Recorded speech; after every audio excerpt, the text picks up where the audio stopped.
Good morning.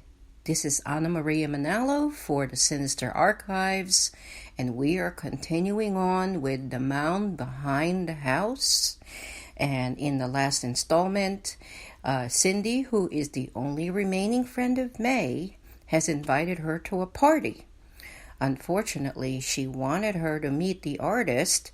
May went off with another gentleman, who apparently was very strange, as you will see.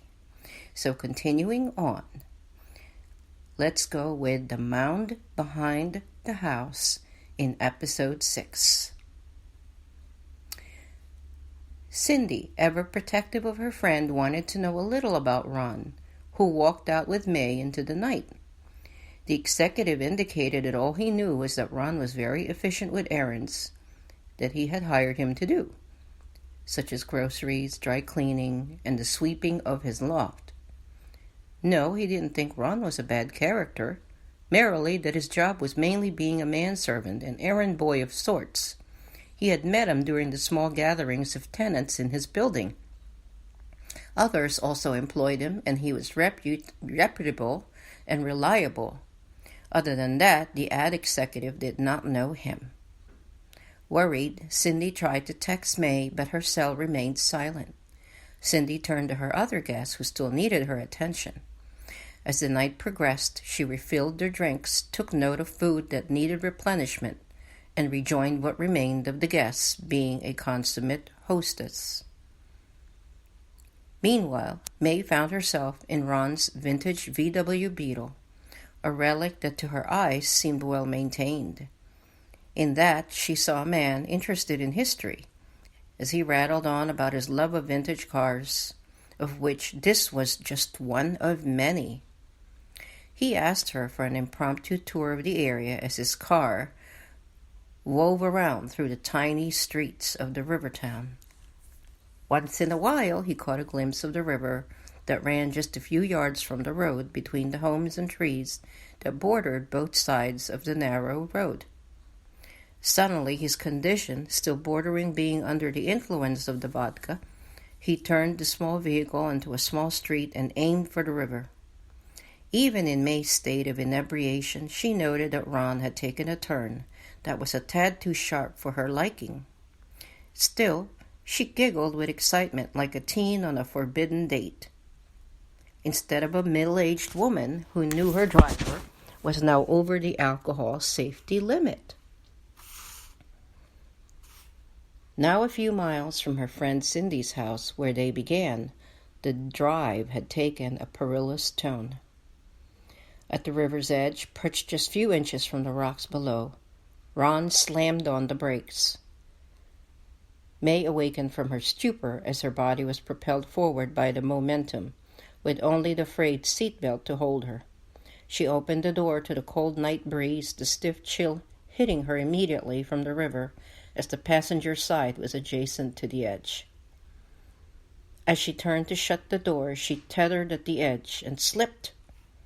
A large hand grabbed her arm, and she heard a chuckle as Ron's powerful arm stayed her fall. Ever the romantic, May showered his action with compliments, laughing almost nervously. She would later recount this to her younger brother Paul, who questioned her decision to leave the party in her drunken state, riding with a stranger. She later told Paul that Ron had originally proposed a stroll to ward off the intoxication they were both under. Despite the chill and the precarious slope of the embankment, Ron tugged her like a child towards the rocks at the edge of the river. The swift current began to reveal itself as they edged closer.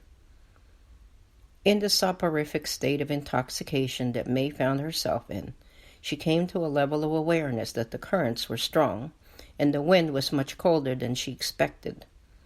At that point, she asked him to help her back up the embankment to the car and return to the party. He refused. May's temper flared, feeling helpless like a child. She walked away from him, seeking a path where she could walk up the embankment herself. Ron yelled after her, telling her to watch her feet of rocks as she wound her way around the stones and rivulets with high heels. Heels she rarely wore. Suddenly, she turned to discover he was right behind her.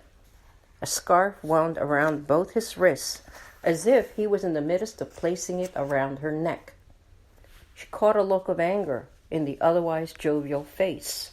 In a stern tone, he told her to follow him so they could ascend together, or he would tie the scarf around her neck like a dog on a leash. Now intimidated, May followed his back while he wound his way up a path not familiar to her, and she wondered how he knew about it, as if he was a stranger to the area. He was like a bad replay of the toxic and abusive marriage she'd once had. However, the memory of the toxic marriage would soon be replaced by her ascribing to him the traits of a resourceful man. Eventually they reached the car, and May wordlessly reached for the passenger door, which was locked. Ron leaped into the car like a young man in his 20s and revved up the motor of the old car. He looked through the passenger window and grinned.